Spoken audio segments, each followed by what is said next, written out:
기억으로 거의 없었던 것 같습니다.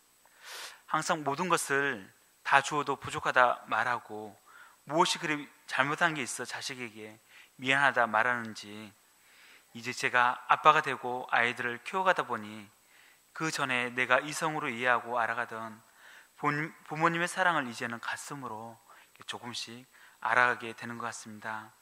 아마 부모님은 헌신적이고 희생적인 사랑이 없었다면 우리는 결코 이 자리에 이 모습으로 서 있을 수 없었을 것입니다. 서툴고 부족하고 때론 실수로 넘어질 때에도 묵묵히 격려해주고 응원해 주었던 사랑이 바로 우리 부모님의 사랑인 것입니다.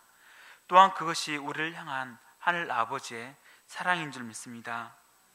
우리가 이 사랑을 받았기에, 우리가 그 사랑을 누렸기에 우리 자녀들에게 그 사랑을 흘러보내는 원동력이 되지 않나 싶습니다.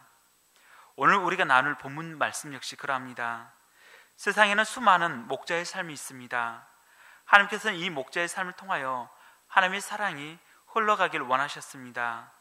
물론 이 목자의 삶은 예수님 이전에도 있었고 예수님 당시에도 있었습니다. 대제사장의 모습으로 있었고 바리새인과 서기관의 모습으로도 있었습니다. 그러나 하나님께서 바라시는 목자의 모습과는 거리가 있었습니다. 그래서 하나님께서는 예수님의 삶을 통하여 목자의 삶을 나타내 보여주셨습니다.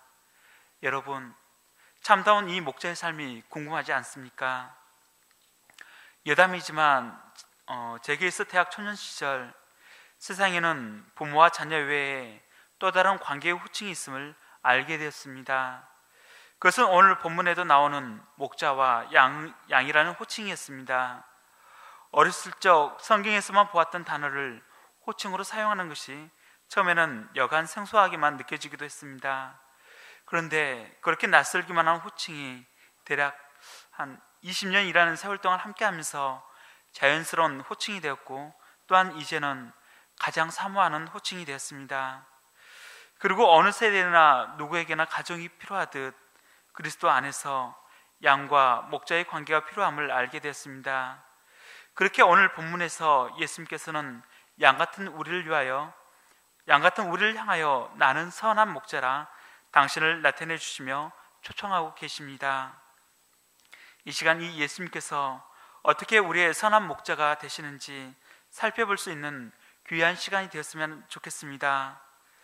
또한 아들과 딸이 성장하여 아빠와 엄마가 되듯 양에서 시작된 우리의 신앙이 목자 되신 주님의 사랑을 누리고 성장함으로 목자의 삶을 꿈꾸기까지, 그 목자의 삶이 어때야 하는지 오늘 말씀을 통하여 다시 한번 살펴볼 수 있기를 소망합니다.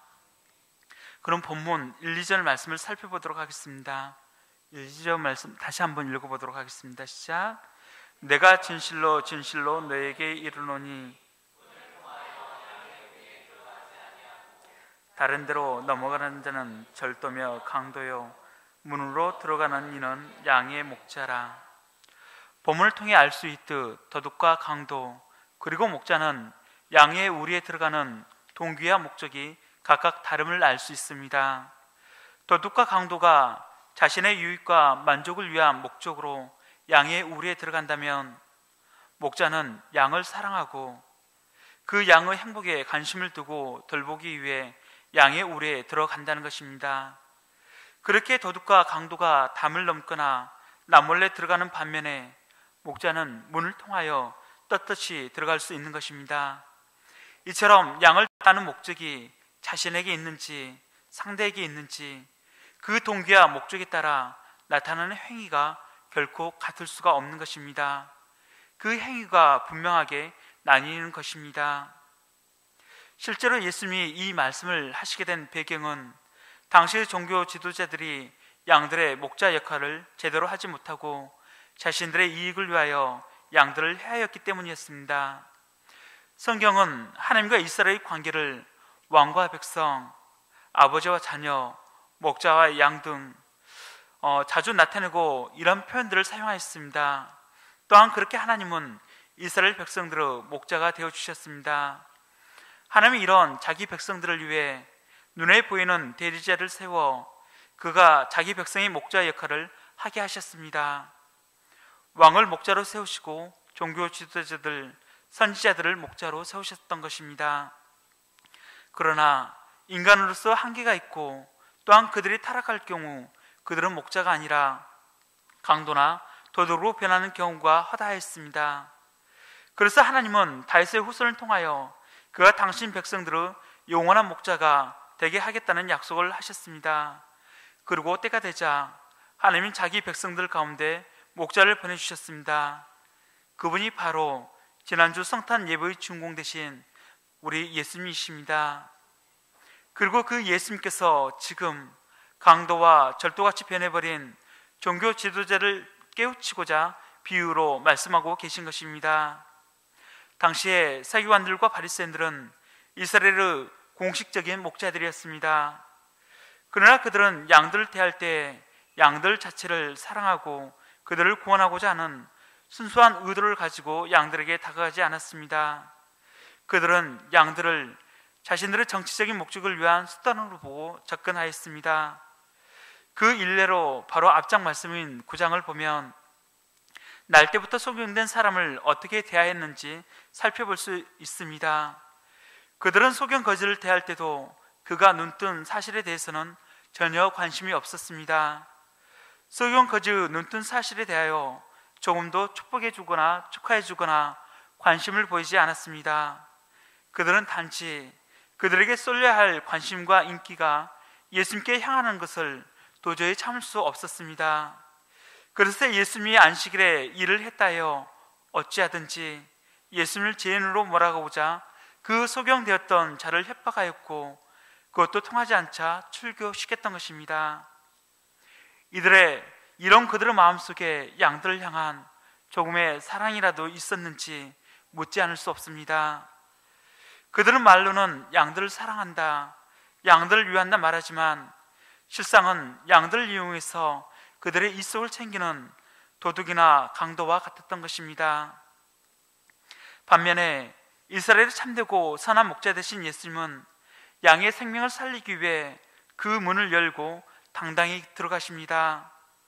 그분은 양들의 영혼을 불쌍히 여기고 어찌하든지 그들을 도와주고자 순수한 의도를 가지고 양들에게 다가가셨습니다.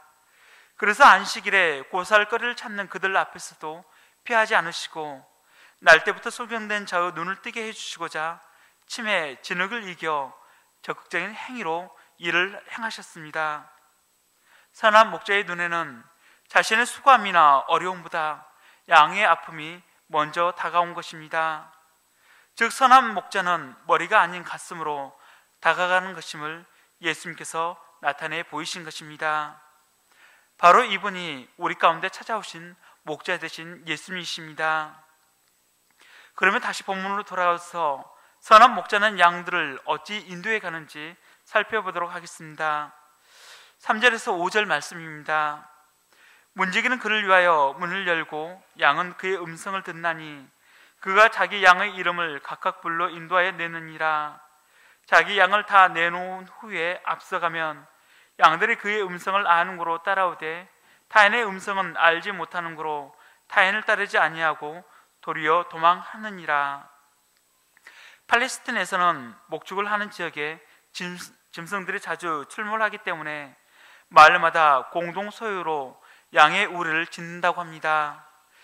그렇게 지어진 양의 우리는 약 3m의 높이로 울타리가 쳐져 있게 되고 밤이면 목자들이 와서 그의 양떼를 인도해 우리에 넣습니다.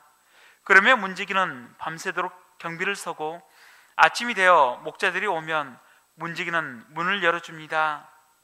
그때 목자들은 차례로 자기의 양들을 불러내어 목초지로 나가게 됩니다.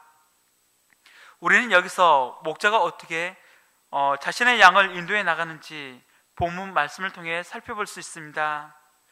첫째로 목자는 자기의 양의 이름을 각각 불러 인도하여 낸다는 것입니다. 예전 저 어렸을 때는 집집마다 닭을 키웠습니다.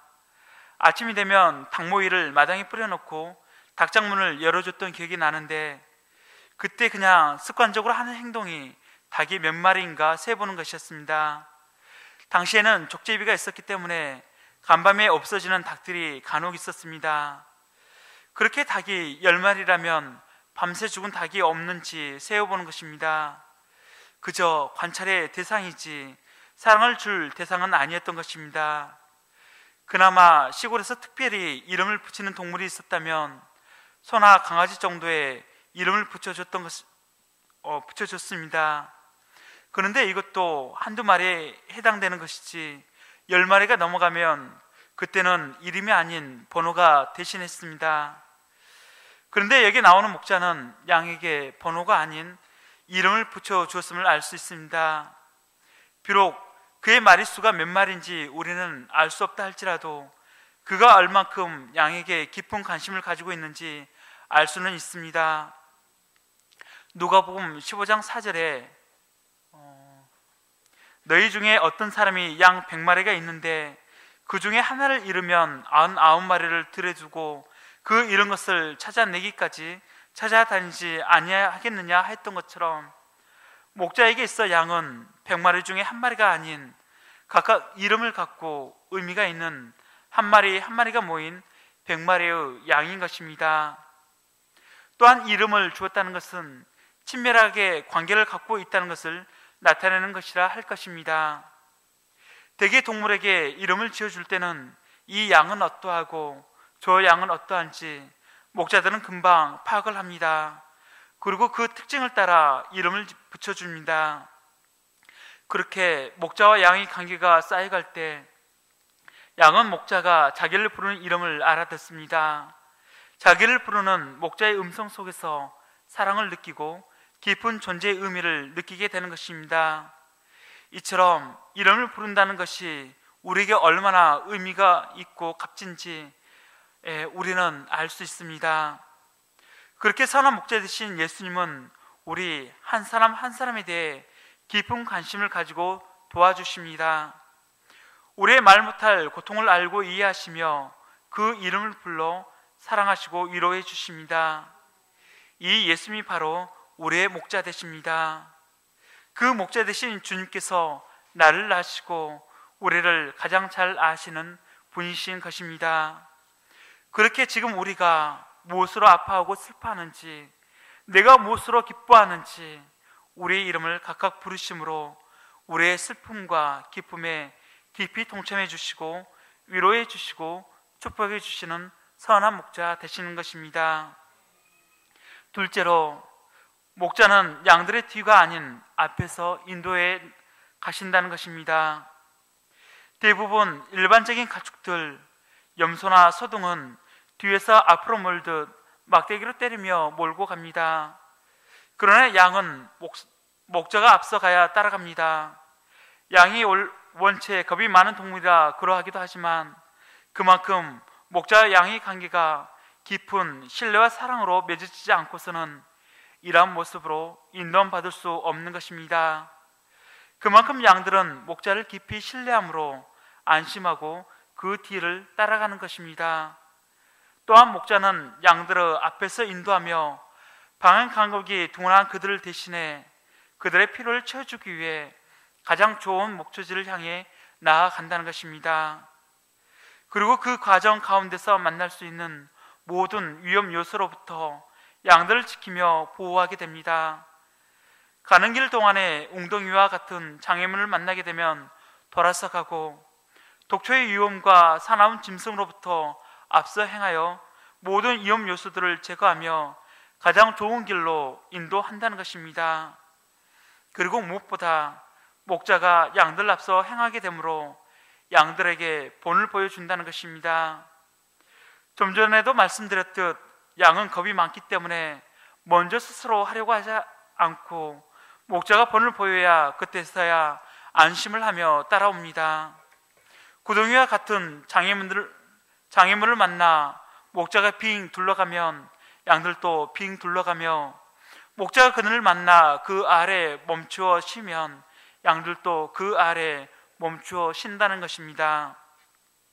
이렇게 양들은 자기 목자가 하는 그대로 뒤를 쫓아가며 따라 행하게 됩니다.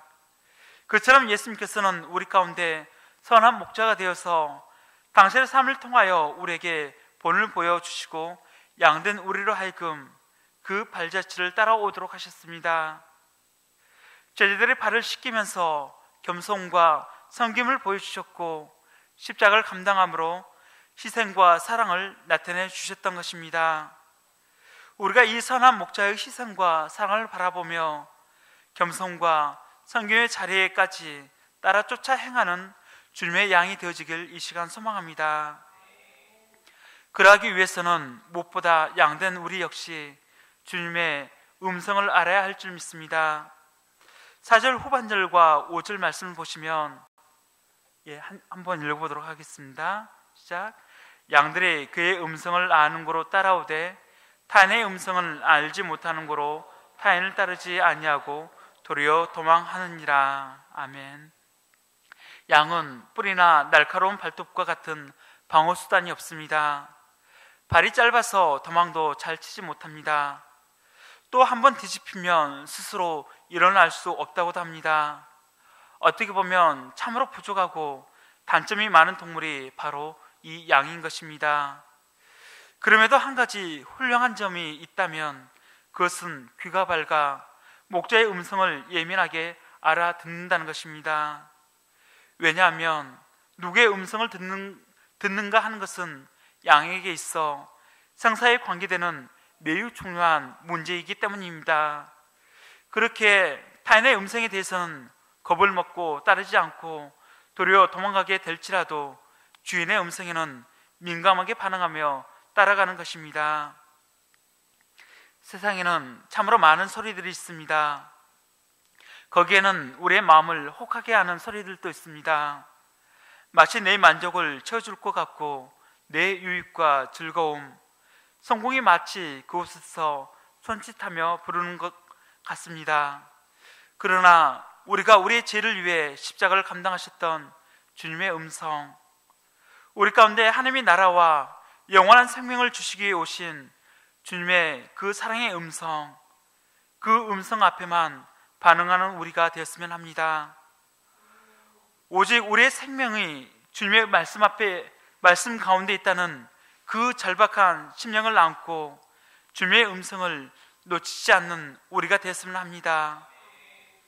그럴 때 우리의 눈에 보이는 인생의 길이 비록 돌아가는 길처럼 보일지라도 그 길이 가장 안전하고 풍요한 길로 우리 인생이 나가게 되는 지름길이 되어짐을 확신하게 될 것입니다. 이처럼 예수님께서는 바리새인들이 회개하며 바른 목자가 될 수 있도록 목자와 양의 관계를 비유로 말씀하셨습니다. 그러나 그들은 예수님이 하신 말씀이 무슨 뜻인지 알지 못하였습니다. 그러자 예수님께서는 다시 풀어서 말씀해 주십니다. 7절과 9절 말씀을 한번 읽어보도록 하겠습니다. 7절과 9절 말씀입니다. 시작. 그러므로 예수께서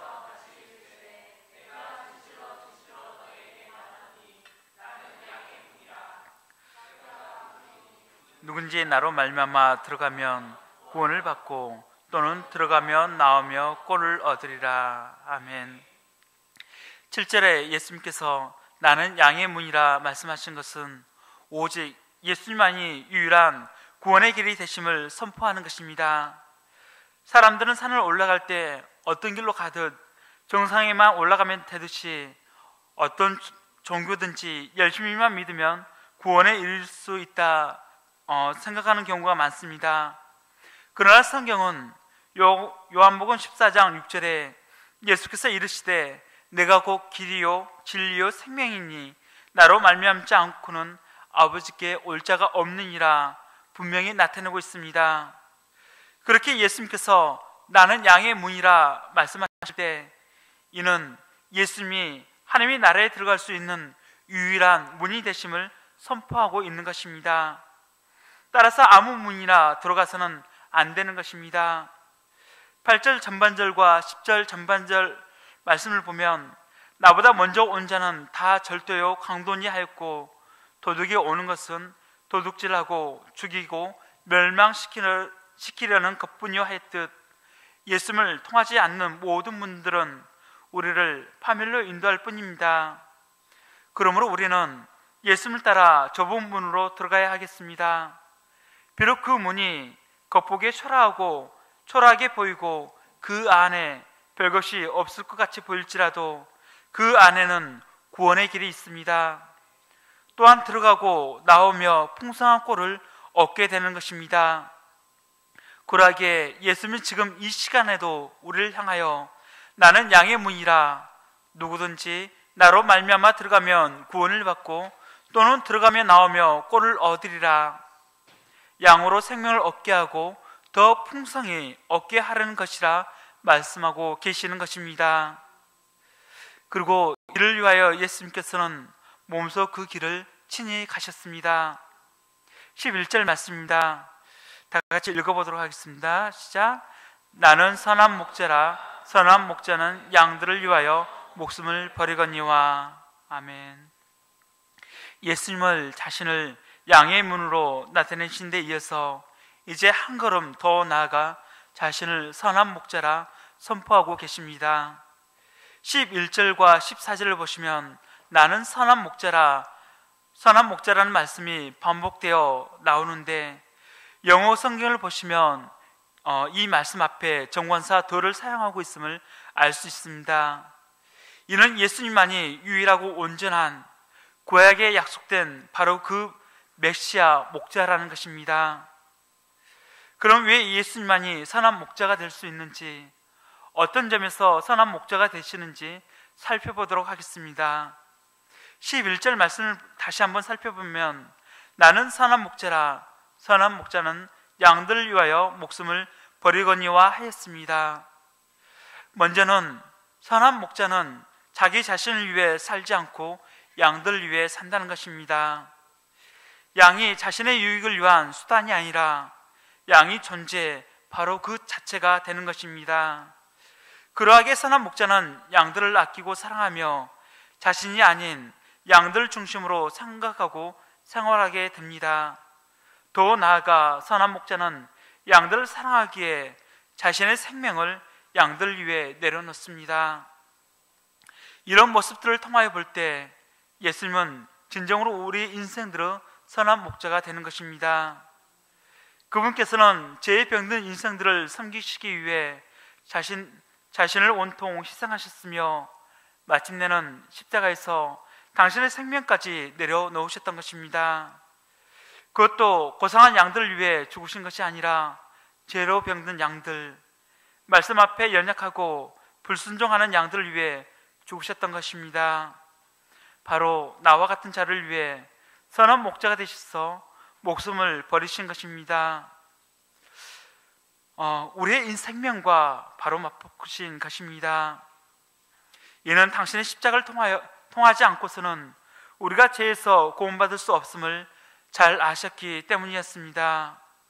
십자가를 통하지 않고서는 그 어느 누구도 슬픔과 고통의 그늘에서 벗어날 존재가 없음을 너무나 잘 아셨기 때문이었습니다. 그렇게 예수님은 양들을 향한 뜨거운 사랑 때문에 스스로 자신의 목숨을 죽음 가운데 내려놓으신 것입니다.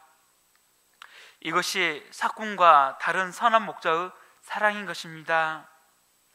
12절부터 13절을 보시면 삭군은 목자가 아니요 양도 제 양이 아니라 이리가 오는 것을 보면 양을 버리고 달아나나니 이리가 양을 물어가고 또 해치느니라. 달아나는 것은 그가 삭군이 까닭에 양을 돌보지 아니함이니라. 삭군이 결코 선한 목자가 될 수 없는 것은 바로 이래와 같은 위급한 상황에 직면하게 되었을 때 그의 행동으로 알 수가 있게 되는 것입니다. 본문에서처럼 삭군은 이리가 오는 것을 보면 자신의 생명을 보존하기 위해 양을 버리고 달아나 버리기 때문입니다. 왜냐하면 삭군은 일한 대가를 얻는데 그 목적이 있지 양 그 자체를 위하는 데 목적이 있지 않기 때문입니다. 또한 삭군은 목자가 아니요 양도 제 양이 아니기 때문입니다. 그러나 예수님은 양을 위하여 목숨을 버리셨습니다. 마가복음 10장 45절에 보시면 인자가 온 것은 상급을 받으려 함이 아니라 도리어 섬기려 하고 자기 목숨을 많은 사람의 대속물로 주려 함이니라 하셨습니다. 예수님은 죄인들을 위해서 십자가에 높이 달리셔 물과 피를 쏟으셨습니다. 예수님은 자기 목숨을 많은 사람의 대속물 곧 속죄 제물로 내어 드리셨습니다. 그리고 십자가에서 흘리신 그 보혈로 우리를 사셨습니다. 그렇게 우리 한 사람 한 사람 존재가 얼마나 소중한 존재가 되어지는지 잊지 말았으면 합니다. 또한 예수님만이 어찌 선한 목자가 될 수 있는지 14, 15절 말씀을 보시겠습니다. 한번 읽어보도록 하겠습니다. 시작. 나는 선한 목자라. 나는 내 양을 알고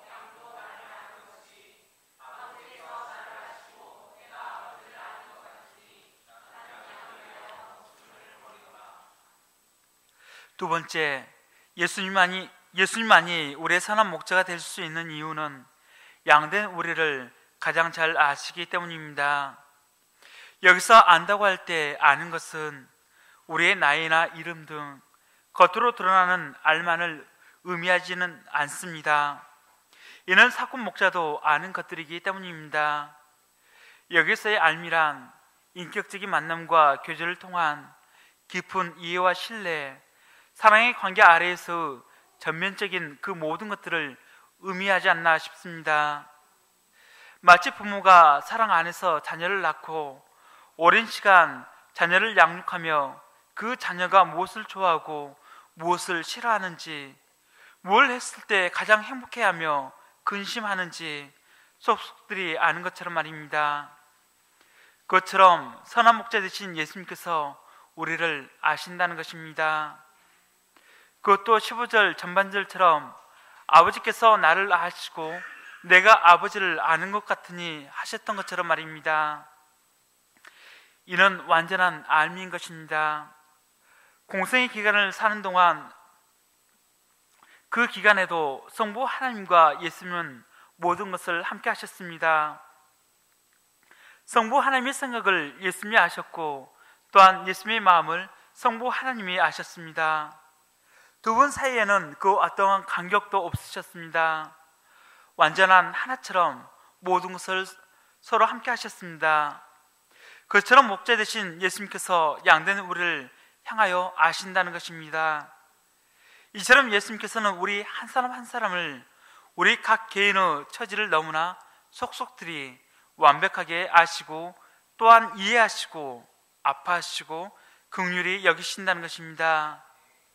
그렇게 우리 가운데 혹 삶의 무게에 짓눌려 있는 자나 슬픔 가운데 빠져 있는 분이 있다면 그분 앞에 나아가시길 바랍니다. 그분의 평안과 위로하심을 얻게 될 줄 믿습니다. 그래서 우리의 아픔을 가장 잘 아시는 그분을 더욱더 신뢰하셨으면 합니다. 셋째, 예수님만이 선한 목자가 되시는 이유는 온 인류를 향한 그분의 사랑의 깊이와 넓이 때문임을 봅니다. 16절 말씀입니다. 또 이 우리에 들지 아니한 다른 양들이 내게 있어 내가 인도하여야 할 터이니 그들도 내 음성을 듣고 한 무리가 되어 한 목자에게 있으리라. 예수님은 우리에 들지 아니한 이방인들과 또 앞으로 올 수많은 양들에게도 관심을 가지셨습니다. 이 예수님의 사랑의 깊이와 넓이에는 한계의 폭이 없는 것입니다. 그렇게 우리 역시 이 구원의 은혜 아래 거할 수 있게 되었음을 봅니다. 오직 세상 만민의 목자 되시는 분이 이 예수님 한 분뿐임을 고백하는 것입니다. 예수님이 이처럼 우리 가운데 선한 목자가 되시기 위하여 당신의 가장 소중한 생명을 내려놓으셨습니다. 우리 다 같이 17, 18절 말씀을 읽어보도록 하겠습니다. 시작. 내가 내 목숨을 버리는 것은 그것을 내가 다시 얻기 위함이니 이로 말미암아 아버지께서 나를 사랑하시니라. 이를 내게서 빼앗는 자가 있는 것이 아니라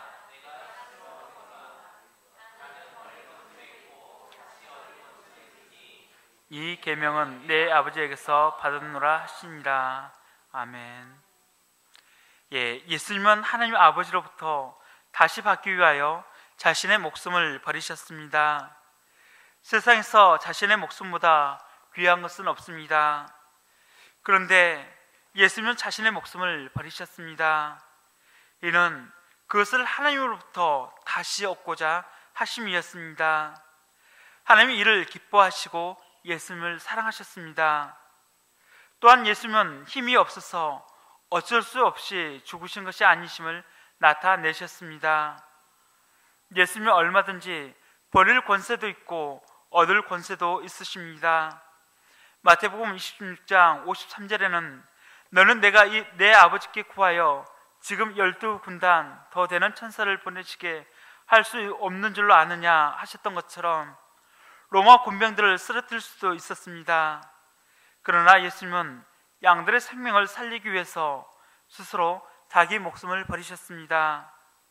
이것이 결코 쉬운 일이 아니셨지만 죽으심이 없이는 제사함이 없기에 예수님께서는 기꺼이 우리를 대신하여 죽으셨던 것입니다. 양은 목자의 뒤를 따른다고 했습니다. 우리 역시 예수님의 삶과 말씀을 쫓아 살고자 할 때 부인해야 할 것과 버려야 할 것들이 참으로 많음을 알고 있습니다. 때로는 나의 계획을 내려놓아야 하고 나의 시간을 투자하며 섬겨야 할 때도 있습니다.